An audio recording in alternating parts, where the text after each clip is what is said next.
Welcome to part 29 of our series, Secrets of Glessner House. This is the second of two installments discussing the history of the land on which Glessner House was built.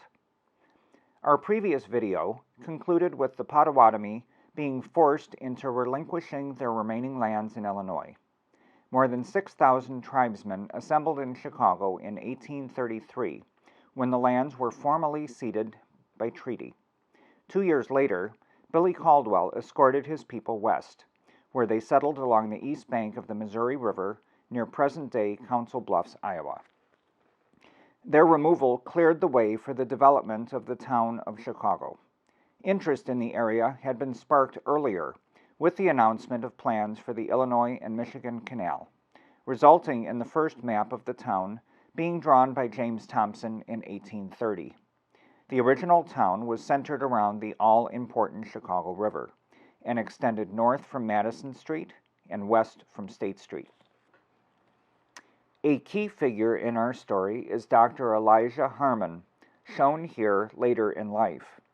Harmon was born in 1782 in Vermont, where he studied medicine, setting up a practice in Burlington. In the fall of 1830, he moved to Chicago, sending for his family the next summer. The doctor at Fort Dearborn was absent from his post at the time, and Dr. Harmon was quickly installed in that position. He took up residence in the fort, which was then held by two companies of U.S. troops. It was a quiet time at the fort until the spring of 1832 that saw the start of the Black Hawk War and a cholera epidemic. Dr. Harmon provided heroic service, and that winter performed what is believed to have been the first surgical operation at Chicago, when he amputated the frozen foot of a Canadian who had carried mail from Green Bay to Chicago. By the spring of 1833, Harmon and his family had moved into the former 12-room home of John Kinsey across the river from the fort. Believing in the future of Chicago, he also purchased a tract of land along Lake Michigan, 2.5 miles south of the fort. He paid the U.S. government the standard rate of $1.25 per acre for his 138-acre parcel. In this illustrated map, the fort is seen at far right, marked by the American flag, and Harmons Land, purchased, is marked with the blue star at left.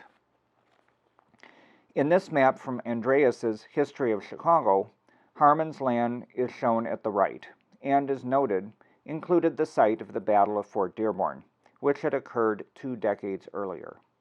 Today, Harmon's parcel would be bordered by 16th Street on the north, Cermak Road on the south, State Street on the west, and the lake on the east. Dr. Harmon built a cabin on his new property, but moved to Texas in the spring of 1834, where he eventually purchased more than 4,400 acres north of Austin. The town of Leander stands on this land today. He entrusted his son to manage his Chicago land holdings, and the son sold the land soon after, pleased with the profit he had realized. However, the parcel for which Harmon had paid $173 in 1833, just 4 decades later, was valued at between $5 and $6 million. Dr. Harmon returned frequently to Chicago and died at the home of his son Isaac on the 800 block of South Michigan Avenue in 1869. The home was situated less than 2 blocks north of Harmon Court, named for the son. Today it is known as 11th Street. Dr. Harmon was buried in Graceland Cemetery. By 1850, a tract of land along the south side of present-day 18th Street had been purchased by the Chicago Marine and Fire Insurance Company, which was chartered by the state legislature in 1837. The company offered banking and insurance services and had acquired the land as an investment, with the intention of subdividing it and selling off the lots. This map from 1853 shows the strip of land owned by Chicago Marine south of 18th Street. Land in this vicinity was typically sold as narrow strips extending from State Street on the west to the lake on the east, so that purchasers would have access to both of these conveniences. The Chicago Marine Strip was just 140 feet wide, north to south, divided into 5 lots of 28 feet each. The blue star at right shows the future site of Glessner House.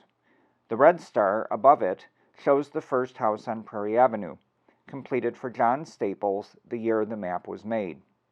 Prairie Avenue had been laid out and opened the previous year. The green star shows the Clark House on a portion of the 20-acre tract the family had purchased from Harmon's son in 1835. This notice from 1856 announced the sale of lots in the Chicago Marine Subdivision. In addition to its elevation, the land was desirable because of improvements going on around it. Both speculators and those wishing a site to build a home were encouraged to purchase lots. Among the purchasers was Dr. Horatio Hitchcock, who acquired 3 lots at the southwest corner of Prairie Avenue and 18th Street, the same parcel the Glessners would acquire less than 30 years later.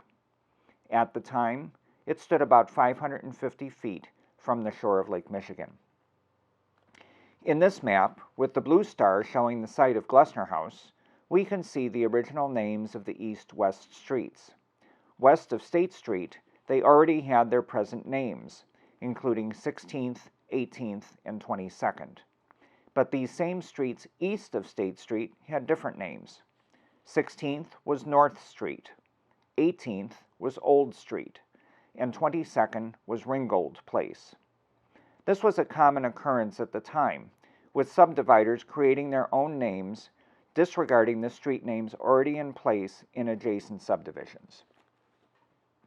In 1858, Andrew Jackson Galloway, assistant engineer for the Illinois Central Railroad and later a real estate agent, purchased the land immediately south of that acquired by Dr. Hitchcock.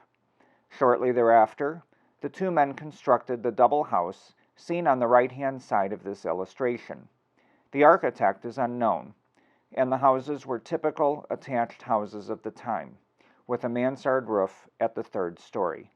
This is the only known image showing the 2 houses.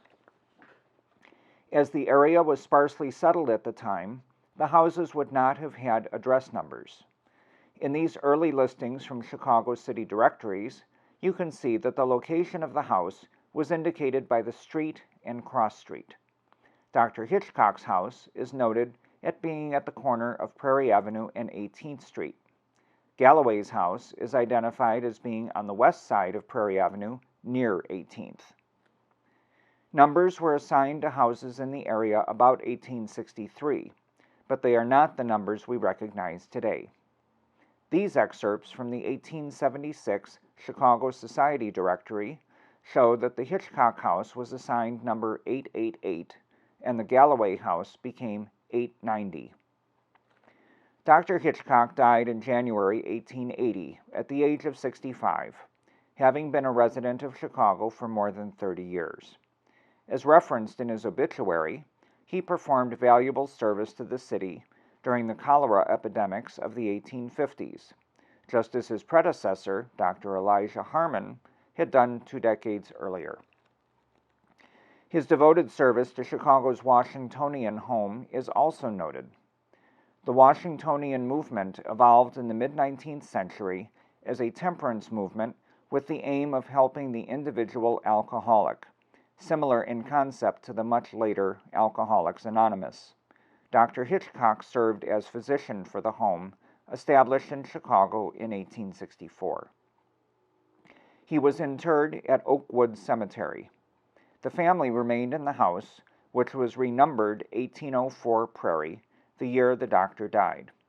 Wholesale grocer John Doan attempted to buy the property but was unsuccessful, ultimately buying property a half block to the south.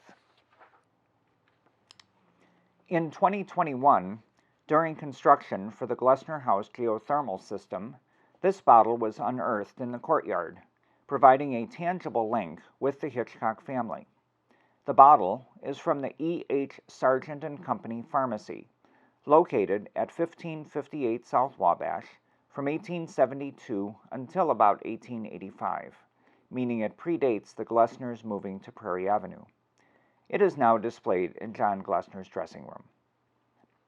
This article from April 1885 notes the Glessners' purchase of their lot at the southwest corner of Prairie and 18th, for which they paid $50,500. The parcel measured 74 by 176 feet and contained 3/10 of an acre.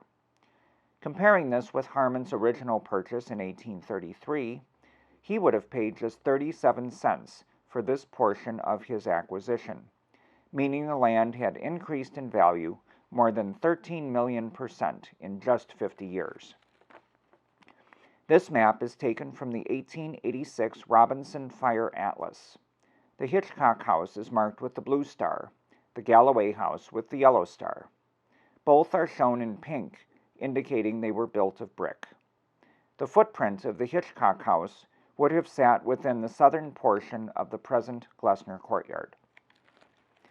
The Galloway house was purchased by O.R. Keith in February 1886, and just 2 months later, the two houses were torn down in preparation for construction of the new houses for the Glessner and Keith families, bringing the early history of the site to a close.